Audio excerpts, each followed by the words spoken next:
দেখিলেই ভাল লগা এটা দৃশ্য।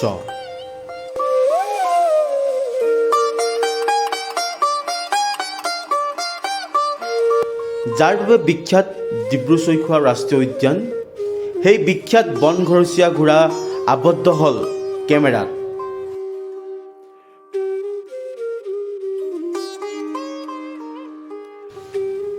ডিব্ৰু-চৈখোৱা ৰাষ্ট্ৰীয় উদ্যানলৈ যোৱা পৰ্যটকে উপভোগ কৰিছে বনঘৰচীয়া ঘোঁৰাৰ মনোমোহা দৃশ্য। কলা, বগা, মুগা বৰণৰ ভিন্নৰঙী বনঘৰচীয়া ঘোঁৰাই দৃষ্টি আকৰ্ষণ কৰিছে এতিয়া পৰ্যটকক।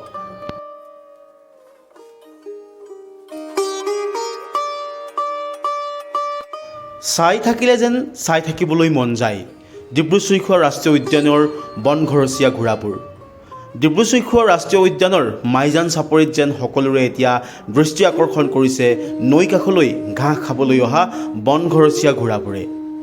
চিৰসেউজীয়া পৰিৱেশত ঘোঁৰাবোৰে আপোন মনে চৰিছে, কৰিছে যুঁজ বাগৰ, আৰু বনঘৰচীয়া ঘোঁৰাই দৃষ্টি আকৰ্ষণ কৰিছে এতিয়া পৰ্যটকক। হয়, আপোনালোকে দেখিছে যে যিকেইটা আমি ঘোঁৰা দেখিলোঁ, আৰু আমি স্থানীয় ৰাইজৰ সৈতে আমি কথা পাতি পিনি আমি জানিব পৰা মতে প্ৰায় শতাধিক ঘোঁৰা ইয়াত আছে, বনঘৰচীয়া ঘোঁৰা। আৰু বনঘৰচীয়া ঘোঁৰা আপোনালোকে জানে যে পৃথিৱী বিখ্যাত।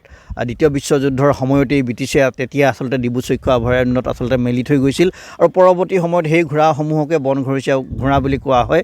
আৰু বিভিন্ন সময়ত বনঘৰচীয়া ঘোঁৰাৰ আচলতে যি কাৰণে এই ডিব্ৰু-চৈখোৱা অভয়াৰণ্যলৈ বিভিন্ন সময়ত পৰ্যটকৰ আগমন ঘটে। ব্ৰহ্মপুত্ৰ নদীৰ জলস্তৰ ক্ৰমাৎ কমি অহাত পৰ্যটকৰ বাবে আকৰ্ষণৰ কেন্দ্ৰস্থলী হৈ পৰিছে ডিব্ৰু-চৈখোৱা ৰাষ্ট্ৰীয় উদ্যান। বছৰটোৰ অধিকাংশ সময় বানপানীৰ কবলত পৰা ৰাষ্ট্ৰীয় উদ্যানৰ পানী শুকাই যোৱাৰ ফলত এতিয়া বন্যপ্ৰাণীৰ মুক্ত বিচৰণ সহজতে পৰিলক্ষিত হৈছে ডিব্ৰু-চৈখোৱা ৰাষ্ট্ৰীয় উদ্যানখনত, যি দৃশ্যই এতিয়া হাত বাউলি পাতিছে পৰ্যটকসকলক।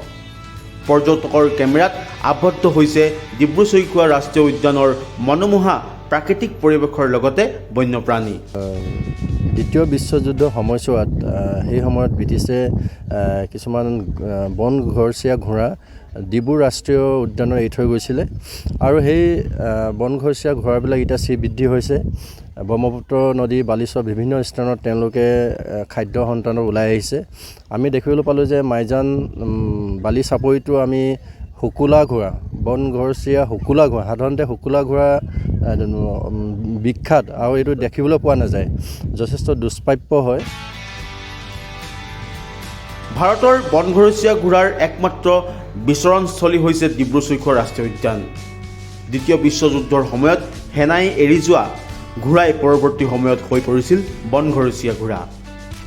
ডিব্ৰুগড়ৰ পৰা ৰক্তিম দাসৰ প্ৰতিবেদন, লোকেল 18।